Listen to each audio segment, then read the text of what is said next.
Hello friends, digital centre में आप सभी का स्वागत करती हूँ फ्रेंड्स। तो फ्रेंड्स, आज हम 36 साइज़ का कटोरी ब्लाउज़ पेपर कटिंग देखने वाले हैं। तो आप सब वीडियो में बने रहिएगा। ये रहा ब्लाउज़, हमने इसका नाप ले रखा है और हमने यहाँ पर मेज़रमेंट जो है वो लिख लिया है।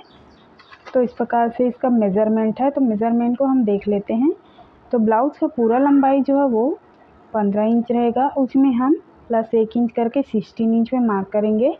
चेस्ट हमारा 36 इंच रहेगा। 36 इंच का चौथा भाग जो है वो 9 इंच रहेगा। तो 9 इंच में हम मार्जिन के लिए 2 इंच प्लस करेंगे। शोल्डर जो है 5.5 इंच है। आर्म होल जो है वो भी 5.5 इंच। सामने का गला है जो 6.5 इंच रहेगा। कटोरी 5.5 इंच। टक्स पॉइंट है वो 10.5 इंच रहेगा। और कमर जो है वो 32 इंच रहेगा। तो 32 इंच का चौथाई भाग यहाँ पर बराबर करके 8 इंच हो जाएगा। पीछे का गला है वो 12 इंच डीप जाएगा। आस्तीन की लंबाई जो है वो 3 इंच रहेगी और आस्तीन की जो गोलाई है वो 6.5 इंच रहेगा। तो इस मेजरमेंट के हिसाब से हमें पेपर में कट करना है। तो आप सब वीडियो में कंटिन्यू बने रहिएगा। हम पूरा पॉइंट टू पॉइंट यहाँ पर जो है वो बताते जाएंगे। तो आप सब वीडियो में बने रहिएगा।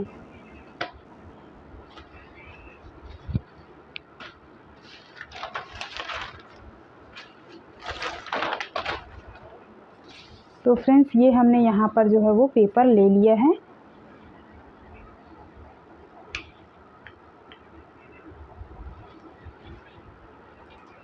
तो सबसे पहले हम ब्लाउज़ का लेंथ ले लेते हैं, जो कि 15 इंच इसका तैयार लेंथ है। तो हमने यहाँ पर 16 इंच में मार्क कर लेना है, यानी कि 16 इंच पे।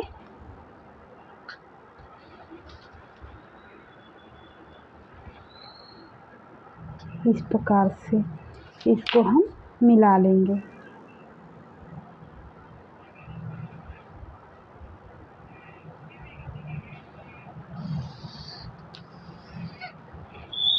इस प्रकार से हम सीधा मिला लेंगे इसको। इसके बाद में अब हम जस्ट शोल्डर की बात करते हैं। तो शोल्डर हमारा यहाँ पर जो है वो 5.5 इंच रहेगा। इस प्रकार से, और नीचे हम एक और निशान 5.5 इंच में लगा देंगे। दोनों को आपस में इस प्रकार से हम मिला लेंगे। इसके बाद हम जस्ट जो है वो आर्म होल की बात करते हैं। तो आर्म होल यहाँ हमारा जो है वो 36 इंच के हिसाब से यहाँ पर 5.5 इंच में हमारा आर्म होल जो है वो परफेक्ट बैठेगा।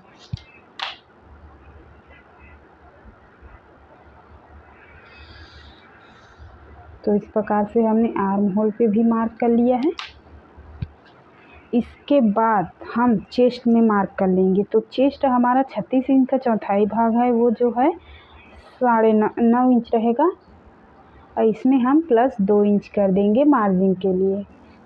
और नीचे हमारा कमर जो है वो है 32 इंच। तो 32 इंच का चौथाई भाग जो है वो 8 इंच आएगा। 8 इंच में हम 2 इंच प्लस कर लेंगे। तो ये हमारा फिटिंग लाइन होगा और ये हमारा मार्जिन के लिए मार्किंग होगा। तो इस प्रकार से हमें मार्क कर लेनी है। मार्क कर लेने के बाद में अब हम आर्म होल की बात करते हैं। तो सबसे पहले हमने, चूँकि ये हमारा डीप गला है, तो डीप गले में हम यहाँ पर जो है आर्म होल को अंदर की तरफ से 1/2 इंच अंदर की तरफ जो है वो, इसको 1/2 इंच अंदर की तरफ जो है वो झुका लेंगे फ्रेंड्स। इस प्रकार से डाउन कर लेंगे। डाउन कर लेने के बाद में हमें यहाँ जो है ऊपर से इस प्रकार से तिरछा मिला लेंगे। मिला लेने के बाद में अब हम यहाँ से जो है वो कॉर्नर से जो है वो फ्रंट पार्ट के लिए 1 इंच में मार्क करेंगे। तो इस प्रकार से हम अंदर की लाइन को लेते हुए इस प्रकार से हल्के हाथों से राउंड का शेप दे देंगे फ्रेंड्स। और इधर से हमें हल्का सा डाउन करते हुए जाना है। तो इस प्रकार से हमें आर्म होल का फ्रंट पार्ट के लिए मार्क कर लेनी है।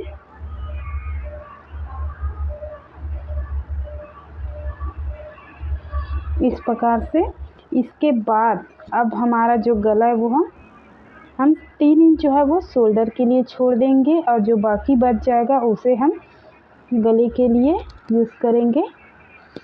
इस प्रकार से हमने 2.5 इंच में गले पे मार्क कर लिया है। नीचे हम 2.5 इंच में और एक मार्क कर लेंगे फ्रेंड्स।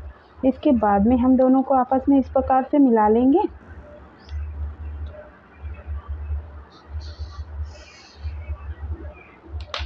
इसके बाद जो है हमारा सामने जो गला है वो 6.5 इंच का रहेगा, तो हमने यहाँ पर 6.5 इंच में मार्क कर लेना है। 6.5 इंच में मार्क कर लेने के बाद में हमें एक बॉक्स तैयार कर लेना है। बॉक्स तैयार कर लेने के बाद में हमें 1 इंच लगभग यहाँ पर उठाते हुए हमें इस प्रकार से गले को राउंड का शेप दे देंगे, गोल गले का। और इस गले को जो है हमें थोड़ा सा यहाँ पर अंदर की तरफ से घुमाते हुए इस प्रकार से मिला लेनी है।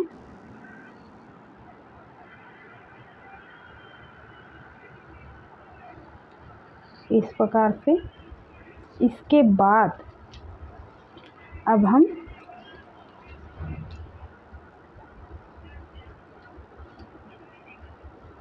टक्स पॉइंट निकालेंगे। तो टक्स पॉइंट हमारा जो है वो 10.5 इंच आया था, उसमें हम शोल्डर जॉइंट के लिए 1/2 इंच प्लस करके 11 इंच में टक्स पॉइंट का मार्क कर लेंगे। और नीचे से हम इधर 1.5 इंच में मार्क कर लेंगे फ्रेंड्स। दोनों को जो है वो इस प्रकार से मिला लेंगे। उसके बाद में हम यहाँ पर जो है वो यहाँ से मेज़र कर लेंगे। मेज़र कर लेने के बाद में हमारा जो क्रॉस पट्टी जो है वो यहाँ पर जो है 3.5 इंच आ रहा है, तो हमने यहाँ पर 3.5 इंच पे इधर से भी मार्क कर लेनी है। इस प्रकार से 3.5 इंच में इधर से भी मार्क कर लेनी है, 3.5 इंच में इधर से भी मार्क कर लेनी है। उसके बाद में हमें इसको आपस में इस प्रकार से मिला लेनी है। इस प्रकार से फिर हमने यहाँ पर जो है वो 2.5 इंच इधर से 2.5 इंच में मार्क कर लेंगे। इसके बाद में हम यहाँ पर जो है इस प्रकार से स्केल की सहायता से तिरछा इसको इस प्रकार से मिला लेंगे। मिला लेने के बाद में अब हम कटोरी की बात करेंगे। तो कटोरी हमारा यहाँ पर जो है वो 5.5 इंच का रहेगा, तो 5.5 इंच में नीचे से मार्क कर लेंगे और एक ऊपर से भी 5.5 इंच में मार्क कर लेंगे। दोनों को आपस में इस प्रकार से मिलाते हुए एक सीधा लाइन खींच लेंगे। इस प्रकार से सीधा लाइन खींच लेने के बाद में अब हम कटोरी का शेप दे देंगे हल्के हाथों से।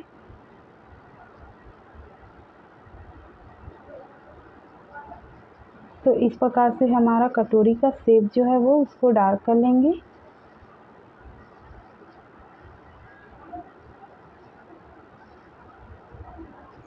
तो इस प्रकार से हमारा कटोरी का शेप जो है वो बन चुका है। अब हम इसे कट कर लेंगे फ्रेंड्स।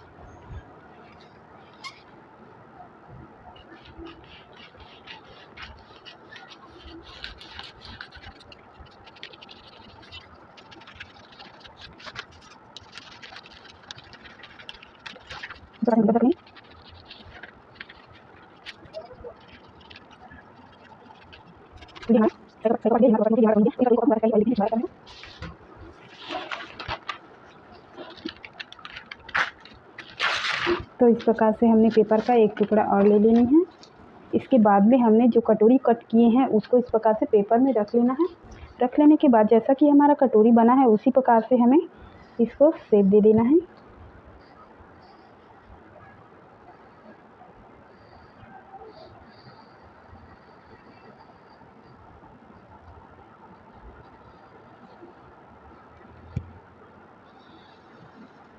इस प्रकार से फिर हमें कटोरी का जो है वो सेंटर ले लेना है। तो 5.5 इंच का सेंटर जो है वो इस प्रकार से आएगा और हम यहीं से जो है वो 1.5 इंच नीचे की तरफ ले लेंगे। 1.5 इंच जो है वो इस साइड से ले लेंगे, 1.5 इंच इस साइड से ले लेंगे फ्रेंड्स। अब सभी को हम सीधा इस प्रकार से मिला लेंगे।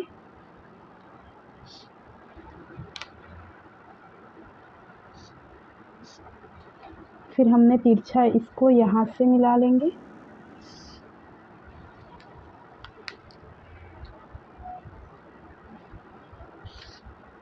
प्रकार से फिर 1/2 इंच हम इधर और 1/2 इंच इधर बड़ा एक्स्ट्रा बढ़ा लेंगे।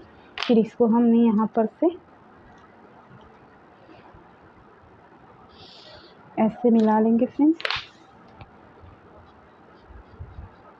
फिर इसको हमने यहाँ से शेप देते हुए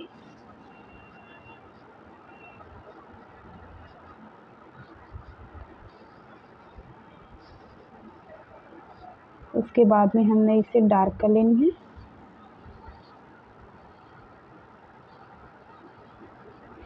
इस प्रकार से तो ये हमारा कटोरी जो है वो बन के तैयार हो चुका है। तो इसको हम कट कर लेंगे।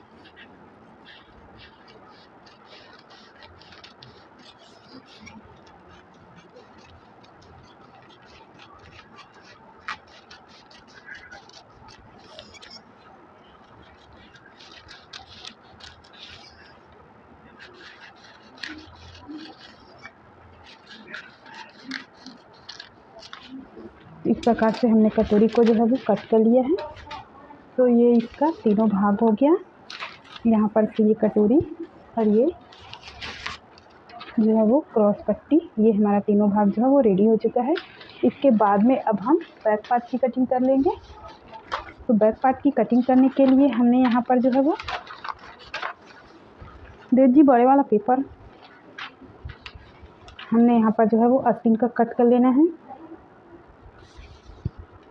तो आस्तीन कट करने के लिए हम सबसे पहले इसको ऐसे रख लेंगे। ऐसे रख लेने के बाद में हमने यहाँ पर जो यहाँ से और यहाँ से जो है वो इस प्रकार से मेज़र ले लेना है। तो मेज़र में हमारा यहाँ से यहाँ तक की 8 इंच आ रहा है। तो 8 इंच आ रहा है तो हमने आस्तीन का कटिंग जो है किस प्रकार से करनी है। 8 इंच आ रहा है तो हमने यहाँ पर इस प्रकार से 2 फोल्ड कर लेना है। वन साइड को अपने साइड रखना है आस्तीन के लिए। इसके बाद में अब हम 1 इंच प्लस करके 9 इंच में इस प्रकार से मार्क कर लेनी है। और जितना कि हमारा आस्तीन की हमें लंबाई चाहिए उसमें हमें 1 इंच प्लस कर लेना है। इस प्रकार से 3 इंच का हमें आस्तीन चाहिए तो हमने यहाँ पर 4 इंच में मार्क कर लेना है। मार्क कर लेने के बाद में अब हम इसको सीधा मिला लेंगे। इस प्रकार से मिला लेने के बाद में अब हम 4 इंच जो है तो 4 इंच का हाफ यहाँ पर 2 इंच हो जाएगा। 2 इंच तो 2 इंच में हमने ऊपर से यहाँ पर से मेज़र करना है। तो हमने जितना कि हमारा आस्तीन का जो लंबाई रहेगा उसमें से हमने यहाँ पर 1/2 इंच में मार्क कर लेना है। उसके 1/2 इंच में मार्क कर लेने के बाद में उसमें हमने यहाँ पर जो है वो 1/2 इंच और कर देना है। तो इस प्रकार से हमने 2.5 इंच में मार्क कर लेनी है। 2.5 इंच में मार्क करने के बाद में हमने जो है वो वन साइड से खुले साइड का इस प्रकार से तिरछा रख लेंगे स्केल को। और हमने इस प्रकार से इसको आपस में ऐसे मिला देनी है। मिला लेने के बाद में हमने जो फिटिंग साइड रहेगा वहाँ से जो हमने यहाँ पर 2.5 इंच में मार्क कर लेना है। मार्क कर लेने के बाद में अब हमने वन साइड से जो है वो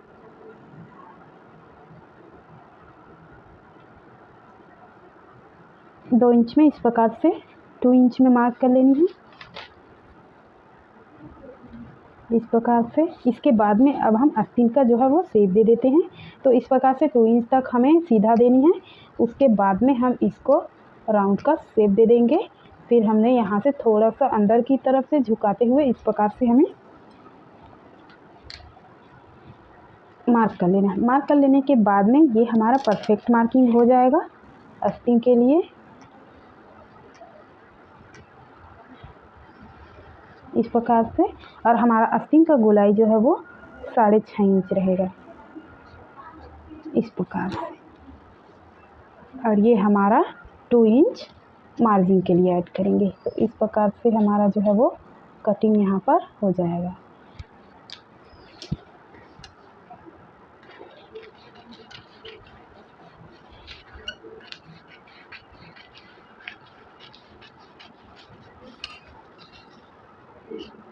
इस प्रकार तो ये हमारा आस्तीन जो है वो कट के तैयार हो चुका है। इसके बाद हम अब यहाँ पर जो है वो बैक पार्ट की कटिंग कर लेंगे। तो बैक पार्ट के लिए हमने यहाँ पर 2 फोल्ड कर लिया है। फोल्ड कर लेने के बाद वन साइड जो है वो अपने साइड रहेगा। तो जैसा कि हमने फ्रंट पार्ट के लिए लिया था, सबसे पहले हमने यहाँ पर जो है वो 1 इंच प्लस करके 16 इंच में मार्क कर लेना है।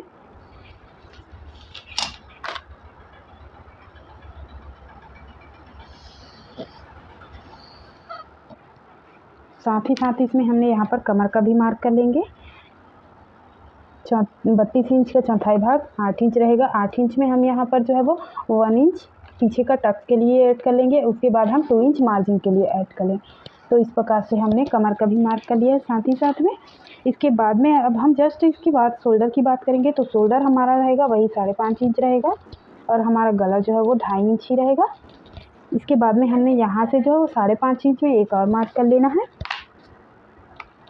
आई होप कि आज का वीडियो आप सबको बहुत ही पसंद आ रहा होगा। वीडियो पसंद आने पर वीडियो को लाइक कीजिएगा और चैनल को सब्सक्राइब कीजिएगा फ्रेंड्स। इस प्रकार से हमारा जो आर्म होल है वो 5.5 इंच में मार्क कर लिया है। मार्क कर लेने के बाद जैसा कि हमने फ्रंट पार्ट में 1/2 इंच का एक्स्ट्रा लिया था, उसी प्रकार से हमने बैक पार्ट में भी 1/2 इंच का एक्स्ट्रा ले लेंगे। इस प्रकार से हमने जो है वो आर्म होल को अंदर की तरफ से मार्क कर लेना है। मार्क कर लेने के बाद में अब हमने यहाँ पर जो है वो आर्म होल की शेप देने के लिए 1.5 इंच में मार्क कर लेंगे। 1.5 इंच में मार्क कर लेने के बाद में हमने यहाँ पर, आप याद रखिएगा कि फ्रंट पार्ट में हमने फर्स्ट लाइन से इधर से हमने मार्क किया था और हम बैक पार्ट के लिए हम सेकेंड लाइन से मार्क करेंगे, जो कि कुछ इस प्रकार से होगा बैक पार्ट के लिए। इसके बाद में अब हम चेस्ट की ले लेंगे। तो चेस्ट 36 इंच का चेस्ट जो है वो 9 इंच रहेगा, उसमें हम 2 इंच प्लस कर लेंगे इस प्रकार से फ्रेंड्स। तो ये हमारा फिटिंग लाइन हो जाएगा और ये हमारा जो है वो मार्जिन लाइन हो जाएगा। इसके बाद में अब हम गले की जो बात करते हैं तो गला डीप हमारा 12 इंच जाएगा, 12 इंच। उसके बाद में नीचे से जो है वो 3.5 इंच का इसका फैलाव रहेगा नीचे से। इसको यहाँ से जो है वो हम इसको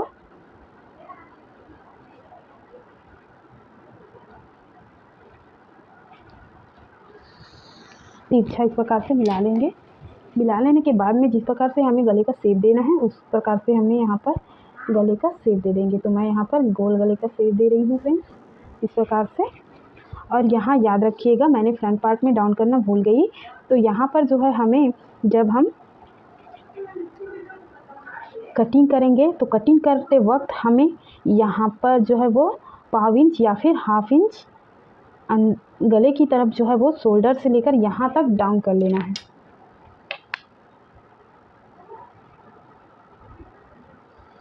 इस प्रकार से हमें डाउन कर लेना है। तो इसी डाउन किए हुए मार्किंग पे हमने यहाँ पर कटिंग कर लेनी है। और हमने यहाँ पर बैक पार्ट की जो टक्स पॉइंट देने के लिए हमने सेंटर से 5 इंच में मार्क कर लेनी है। और जैसे कि हमारे ब्लाउज़ के लेंथ के हिसाब से हमने यहाँ पर 5 इंच में ऊपर की तरफ टक्स पॉइंट के लिए मार्क कर लेना है। तो इस प्रकार से हमारा टक्स पॉइंट जो है वो मिल जाएगा। तो ये हमारा बैक पार्ट का जो है वो मेज़र हो चुका है। इसके बाद में अब हम इसको कट कर लेंगे फ्रेंड्स।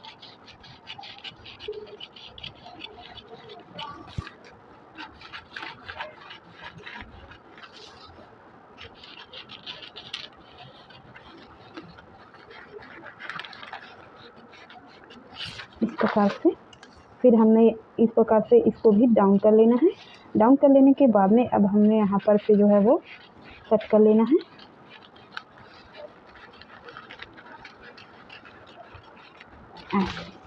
इस प्रकार से हमने कटिंग कर लिया है। तो हमारा गला जो है वो कुछ इस प्रकार से तैयार हो जाएगा।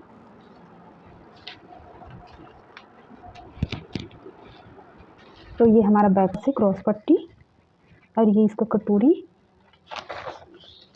ये हमारा योक पट्टी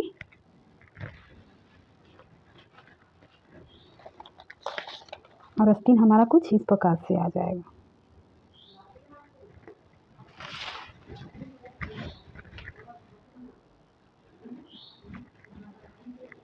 तो फ्रेंड्स आज का वीडियो कैसा लगा कमेंट करके ज़रूर बताइएगा। पसंद आने पर वीडियो को लाइक, चैनल को सब्सक्राइब करके प्यारा सा कमेंट कर दीजिएगा।